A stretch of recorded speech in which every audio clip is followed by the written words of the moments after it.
It may just be one of the most popular and overrated animes we've seen in a while, but does that make it bad? Let me tell you about Attack on Titan.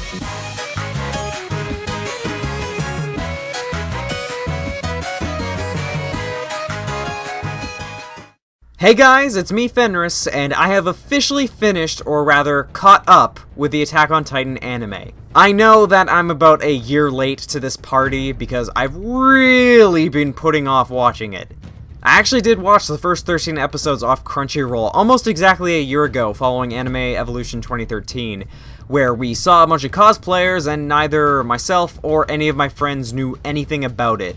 The series just sorta came out of nowhere.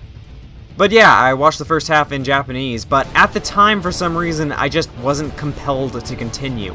And a year later, I wasn't feeling keen on catching up because it would probably mean rewatching the first half because there was a lot that I didn't remember. So, this time I rewatched the first half in English because I was curious about the dub, and it's always easier than reading subtitles. For the most part, the Funimation dub isn't bad. Eren is voiced by the guy who did Kirito on Sword Art Online, which I liked, and Ashley Birch, of all people, voices Sasha.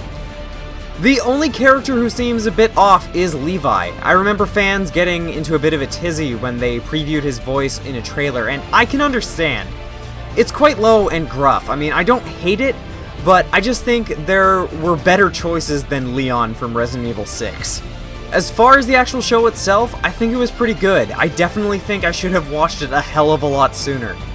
The story is probably the best part of it. There's definitely a mystery to it, and I'm still really curious about the origin of the Titans, and for that matter, just what the hell is in Eren's basement in Shiganshina.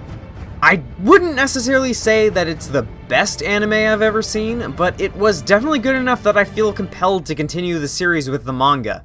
And I know that I may get made fun of or receive flack for it, but the next convention that I'm planning on going to is probably going to be VCon in October, and this year their theme is military might. I don't really own a military-themed cosplay, nor do I have any better ideas for one, so at this point I'm really considering getting an SNK cosplay, especially since many of my friends already cosplay from it. If I do go through with it, the only question is, which character do I choose? I don't want to dye my hair, and wigs are never fun for me, so that sort of limits my options to Eren and a few others, but if you have any thoughts, I'd love to hear them.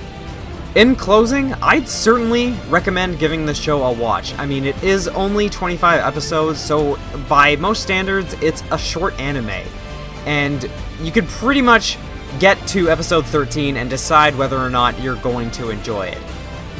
Anyways, this is Fenris. I hope you've enjoyed this short audio review of Attack on Titan, and I will see you guys next time.